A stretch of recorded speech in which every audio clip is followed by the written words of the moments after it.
Hi, welcome to Weekly Insights with me, Dorothy Attema, the author of Invisible No More. My process of being completely set free from my grandmother's pain, because I was set free.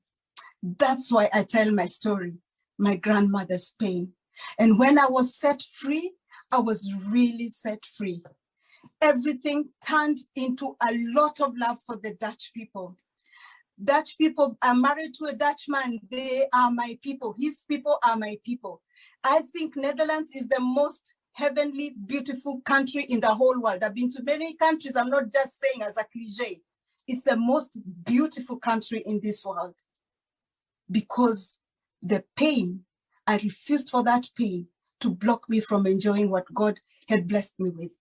Why am I talking about my story today, Kenyans? I know my country. I love my country. I know how we treat each other. I know how we call each other dehumanizing names, and especially this electioneering time. This is the time our young children, age 6, age 3, age 4, age 5, class 4 children will be watching us calling each other dehumanizing names and catching the bug of pain and hatred, some subconsciously. No wonder there is no way of telling how we shall ever end this tribalism, because it is in our bones. It is in our skins, like my grandmother's pain. And why even Christians go so deep into it when it comes. Churches are not spared. It is like the rage I had. I was a Christian, born again, fasting, praying, fire spitting, and I still had the hatred for the Dutch. I couldn't control it because the root was wrong. It was deep somewhere. It needed to be uprooted. I am not going to dignify and repeat any name we call ourselves. Even I used to call other people, especially because we were Kikuyus living in Western country. You can imagine what the Kikuyus call the West people from Baluyas and Bukusus, who are my sisters, and you know what the Baluyas were calling the Kikuyus. I just want to have that imagination. Those are dehumanizing names. And why am I saying this? When your child is in Europe or wherever in the world God is going to send your child, and she faces discrimination like I faced, instead of that child going above it like Obama, they are going to find themselves sinking deep with anger and rage.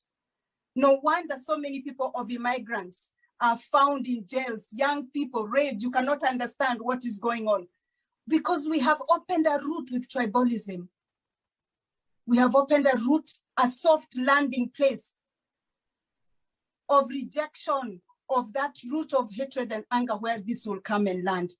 Last week, let me end with this. I was talking to an American brother who was interviewing me, and I was telling him this story.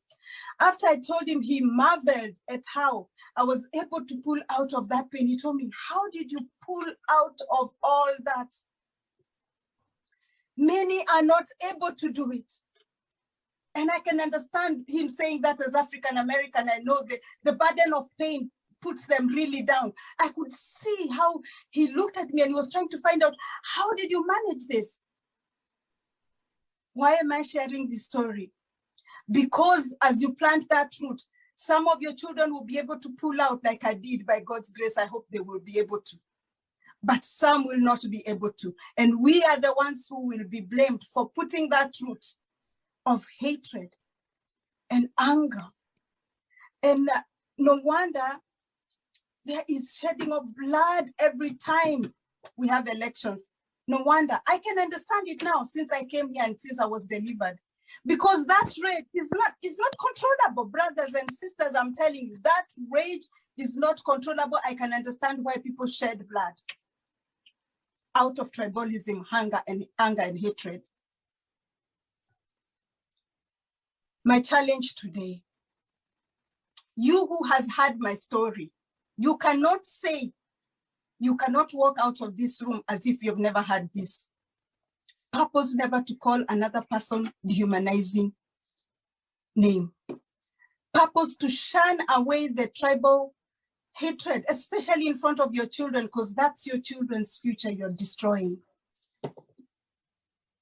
Let us purpose to stop it, especially now the climate is going to be higher, especially you who call yourselves the children of God that are saved. You have, and I don't want to minimize, I never minimized the pain of my grandmother and the atrocities melted to her. I did not. In fact, part of the process of me healing, I had to recognize that it was wrong what happened to her. And I had personally to forgive those who did that to her for me to be set free. Maybe that's what we need to do. We are not minimizing why there's a lot of pain against tribes. We are not minimizing people have been marginalized. We are not minimizing that there has been legitimate reasons for people to have that pain. But let us decide we are not going to be propagators of that pain anymore. Thank you very much for listening to me. Thank you for watching. Please hit the like button to show that you liked it.